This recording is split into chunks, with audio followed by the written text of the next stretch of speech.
Hello, friend, and welcome to another episode of Artworks for Teachers. I'm your host, Susan Riley, and today I am joined by Dr. Girija Kaimal, and she is a researcher from Drexel University. She's also written the book, The Expressive Instinct, and today we are diving into the topic of creative expression and how it can be used to support mental health and our health in general, as well as how we can interweave that into our classrooms. So I hope that when you get into this episode, you'll see just how powerful creativity and creative expression are. But I also hope that you'll see that I am learning right alongside of you. You're going to notice throughout the episode, I start asking like off the cuff questions to dive deeper into some things that Girija is sharing because they're so incredible. Like the ideas that she is sharing and the distinctions are so helpful that I couldn't help but just kind of ask some additional questions, like that kid in the front of the room that's like, yeah, but what about this and what about that? So we're going to learn together in this episode today.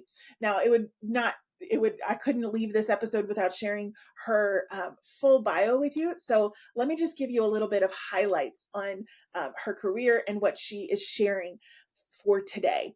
Dr. Girija Kaimal is an associate professor in the PhD program in creative arts therapies at Drexel University. In her health, arts, learning, and evaluation research lab, she examines psychological and physiological outcomes of creative visual self-expression. She currently leads studies examining arts-based approaches to health among cancer caregivers, active duty military service members, and veterans. She has led longitudinal evaluational research studies examining arts-based approaches to school leadership development and teacher incentives, and has won national awards for her research. She served on the board of directors and is now president of the American Art Therapy Association, and she also serves as an advisor and editorial board member of several arts and health journals, and is a practicing visual artist herself. Her art explores the intersection of identity and representation of emotion.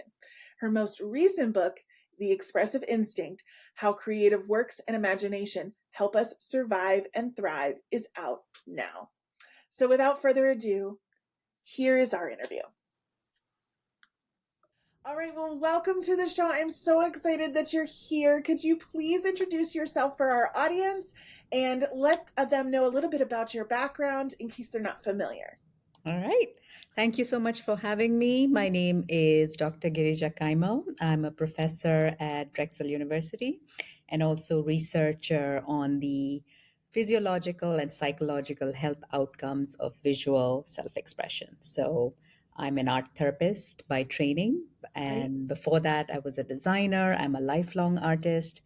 And I work to better understand how self expression and creative expression promotes health and well being. Which we all need more of. I'm a big fan, so that's wonderful. So you also have a book that you've written called The Expressive Instinct that we're going to Mm-hmm. get into in a minute. But I would love to know based on the research that you do and in your background, what are some of the biggest takeaways when it comes to the arts and our health that you have found? Yeah. And I think this is something I feel I try to share with whoever will listen every single day is that the arts are not separate. It's not something that talented people or gifted people do or famous artists do. If you go back in time, the evolution of the human brain is completely parallel to the development of artistic expression. So, artistic expression is actually quite unique to human beings. Mhm. Creativity is unique to human beings. So, arts are merely a way for us to practice what is unique to us, which is our creative, expressive needs. So, I talk about this extensively in the book, which is that our need to express ourselves is deeply embedded in us. It helps us, one, Yeah. share who we are with others. Mhm. And it's a need because it is a way for us to communicate. And we are very relational and social beings. So art sort of holds all these dimensions of us as human beings. Mm. And I like how you brought that up about that humans are the only species that really creativity is a part of. I've never really thought of that. I know that we were creative before we learned how to feed ourselves. And Mhm. so I've always thought, well, if it's so important that we know we could do that before we even understood how to feed ourselves, that's critical. But of course, I've never thought that any other species out there, it's not, creativity isn't in their nature. So Yeah. based around all of that, what would you say to people who, and I hear this all the time, the arts are fluff. We don't need them as much as we need to teach our kids reading and writing and math because that's what's going to get them ahead. What do you say to that? Oh gosh. And I would agree if you think the purpose of life is to um, earn a living, and I fully agree. I think there's a lot of creativity and innovation in the math and sciences. I think especially in the US, technological development is our sort of greatest strength. I feel, however, though, that life is not just about getting ahead and earning a living. Mm-hmm. We do need that. I think, I would not say, um, I wouldn't say to anybody, like, just don't ignore. It's an important part of life, right? Right. You absolutely have to be independent and earn a living. But you don't live a full life if you are not open to the range of emotions and experiences that help you fully become yourself. And the arts really give you that. And Yeah. the beauty of the arts is that you don't have to go through every experience yourself. There are paintings, there's poetry, there is dance, music, um, literature, things that you can resonate with, where you can see your experience represented in the work of someone who's been thinking about it and feeling all the emotions that you're feeling. Right. So, to have the arts, I feel, is a way to live a full life. Mm-hmm. And I see this even in, I have a child who's um, an- studying to be an engineer. Mm-hmm. And I will tell you this, she, as an intern, she already earns more than I did after my doctorate. But you know what? That's not gonna alone. That alone is not gonna lead you to a happy life. Right. Um, and I know because she talks to me about it. And Mm-hmm. she's like, I don't know what my purpose is. And sure, I can take this job and design aircraft engines for the next 50 years and I'll earn a great living. Why am I doing all of this? How does this matter to humanity? The arts really help you connect with those ideas of who we are as people. Why are we here? What is our sort of purpose on this earth? And I think it helps you do that and kind of reduces some of that loneliness that we Mm-hmm. all will inevitably feel. Yeah. So you might think it's fluff, but let me tell you, when life hits you in the face, it's the arts that'll get you through. It's so true. And I think, to your point, yes, making a living is so important. And for folks who are struggling economically, that seems top of mind. But I Yes. also, to what you shared, everybody goes through grief. Everybody goes through joy Right. and in their life, depending on what it is that you're experiencing. And the arts allow you to connect and find that other piece of someone who sees that, who understands what you're going through at that moment and can resonate with that. And so that leads me beautifully into your book, The Expressive Instinct, which came out in 2022. So I'm wondering what exactly prompted you to write that book at that time? And can you give us an overview about what the book is all about? Yeah, sure. The reason I wrote it was manifold. So I went to actually a lecture. I was invited to do a lecture for art educators in Utah.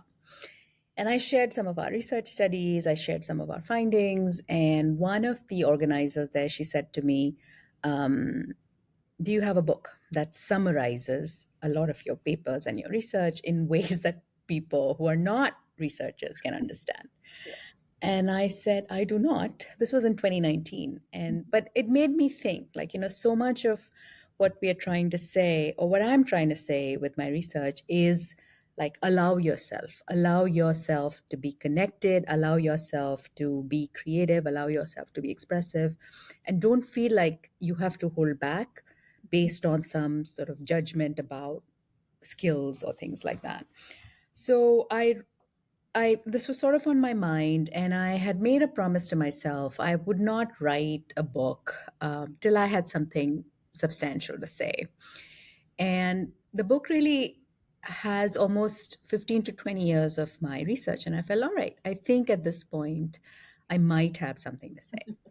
And then the pandemic hit, and I was like, okay, this is happening because we're all kind of cooped up. And I remember the pandemic hit, it was March 2020. And then I started working on a book proposal and submitted it to Oxford in June 2020. Mm, And then spent the next year and a half writing it.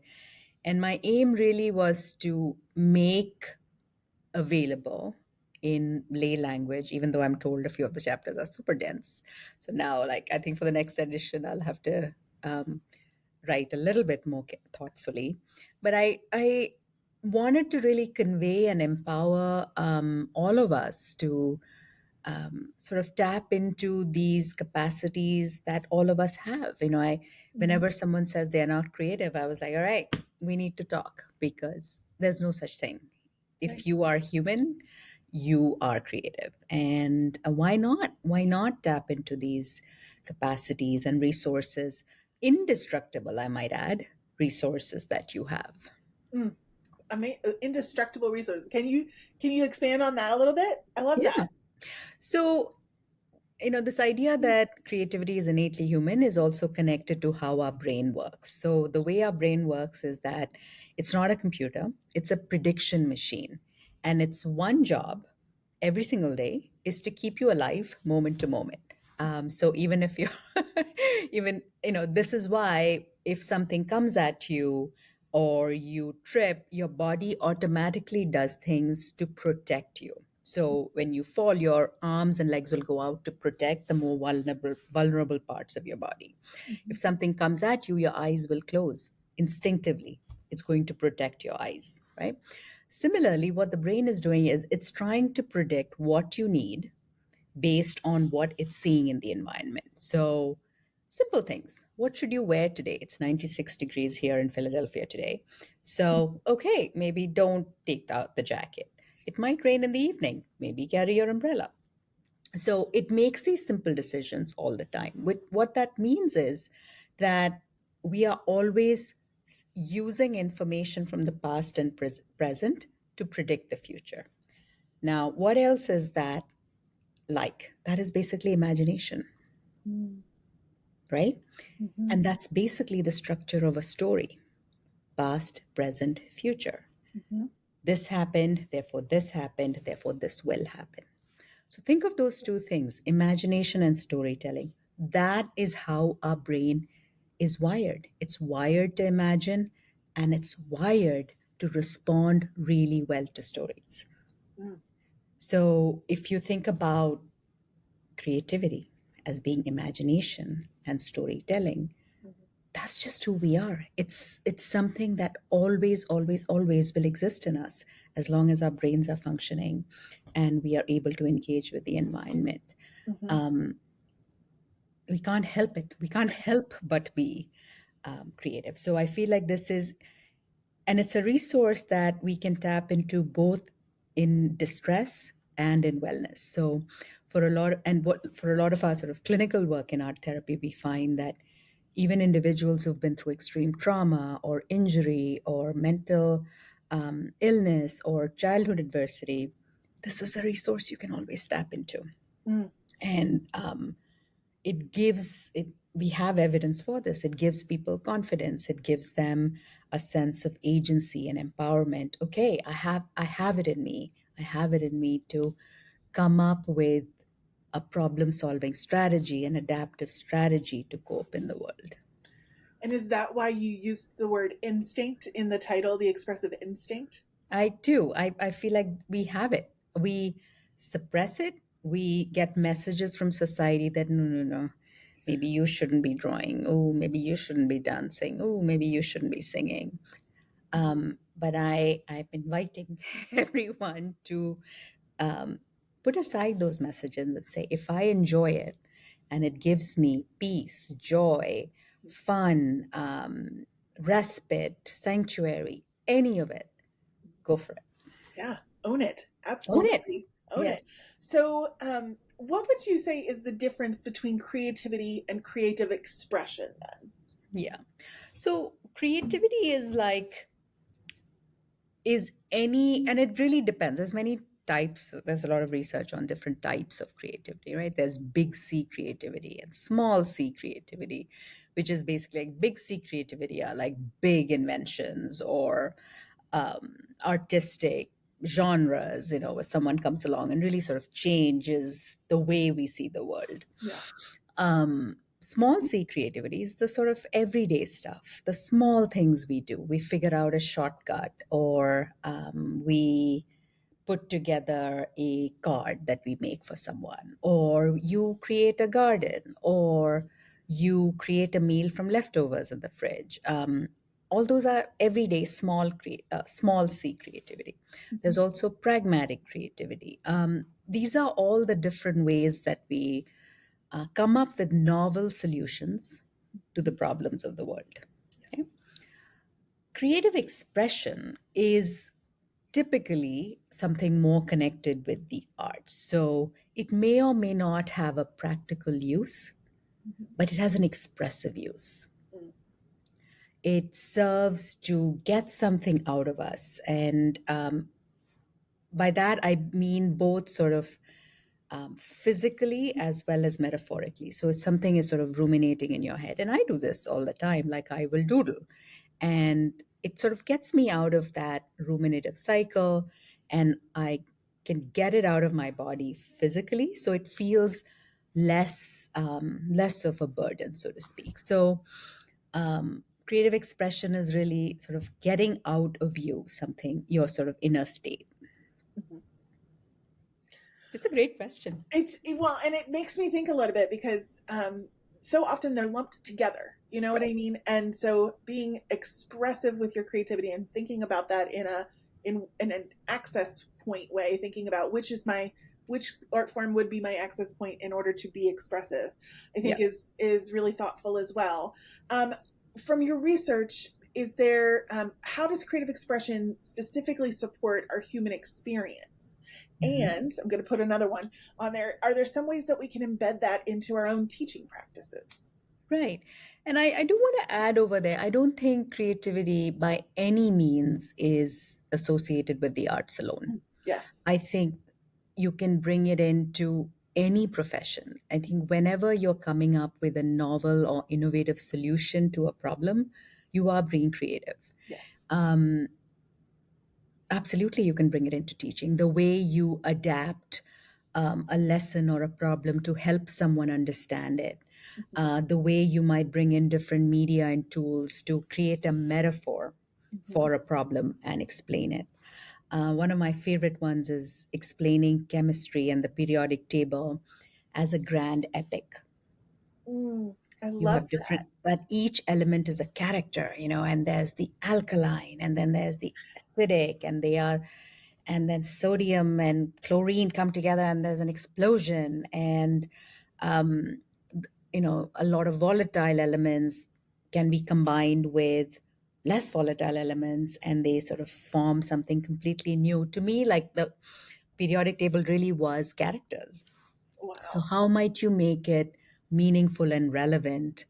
And the role of metaphor is huge here, I think, Mhm. particularly in teaching. Mhm.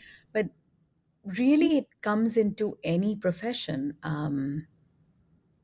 I don't think it's unique. What the arts do provide is a way to sort of bring in like fun and expressive freedom Yes. in ways that might not always be accessible. Yeah, and I mean, and I want to be clear on here because earlier, Mhm. you had said that creative expression uses the arts, whereas Mhm. creativity could be anything. So I was Mhm. thinking about creative expression specifically, how Right, we right. might be able to bring it. Am I wrong in that? Did I mishear that? Um, It depends on how you apply it, right? So creative expression really is at the level of the individual. Okay. So I'll give you an example, and then maybe you can tell me the answer to this. So I've been going to physical therapy the last few months. I have an ankle sprain, Hmm. and I'm struck by how my physical therapist comes up with the most innovative exercises to activate that one particular muscle. Hmm. She makes me like contort in different shapes, walk in different ways, put a band here, put a thing there. It's coming from a lot of expertise. She knows exactly how this muscle will be activated. And she makes me do creative things because she's being really creative, right? Hmm. But the expression of that is with me, right? I'm the one who's sort of channeling it. Hmm. If I take it a little further and I start sort of maybe dancing with it or making a joke about it, Hmm. then it moves into more of the creative expression. I'm making it mine, I'm individualizing it, I'm Yes, personalizing it. I Do you understand. see it? Yes, yes, yes. The ownership piece of it The and then ownership, I'm educating the making it students. mine. Yes. She came up with this creative exercise. Now, what do I do with it? Yeah. Right. Right. Exactly. Okay. That clarifies it for me. Thank you so much. Because Sure. I wanted to make sure that we were all on the same page. And also when we're thinking about bringing this into our classroom, I love this idea of agency for our students as Right. well and letting go of a possible outcome, Yeah. which in education is so difficult, right? Yeah. Because you're Yeah. Oh my teaching gosh. Yeah. honestly to the test so many times. Whereas this allows students to really kind of take it upon themselves and play with it and learn from it on their own, which may not fit into a box that we had anticipated. So perhaps flexibility is also something that we can bring into our teaching practice a little bit more to allow for more creative expression. For sure. And openness. So, if you think about different personality traits, openness is something that has been associated with creativity. And Mhm. I will say, like, not everyone thinks creativity is a great thing, right? Right, Sometimes when you empower people, they will not always do what you need to do. And you might not always make it through your lesson plan and right, um, the end of the year exams that, standardized tests, all of that. right, right. Yeah. So going back into your book though, in part three, you really talk a lot about facilitating creative expression on to help us cope with stressors, trauma, adversity, and particularly now, and in the last several years, honestly, educators, they need a prescription almost for dealing with their kind of anxiety, and they've been seeking it at a lot of different places. But I think the arts are an unused or untapped component that maybe we could support them with. What are some ways that educators can explore their own creative self expression as a way to navigate specifically their emotions and mental health? Yeah, and this is huge. And I think, social media has definitely helped with awareness, but sometimes I think it is part of the problem Yeah, it's a double edged that sword. we don't allow ourselves to just sit with whatever experience we always, and I do this too, we pick up the phone. Yeah. Um, I would say very intentionally take time to do nothing. It's Mm. very easy as educators to always be okay, this needs to be graded, this lesson plan, like diversifying for all the different students. It's very easy to constantly be on. You have to actively unplug, to rest the overstimulated, burdened, and um, sort of challenging and demanding environment. That's unplugging, which is separate from recharging, right? Mm. You have to find what really is your expressive media. So think back to what are the things you really enjoyed. For some people, it might be gardening, it might be cooking, it might be baking, it might be fiber arts, woodworking. It could be digital stuff too, like digital art making, any of that.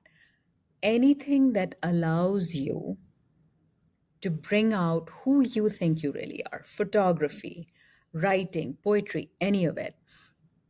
But only you will know what really is your expressive way. It could be sports, it could be running. I mean, anything that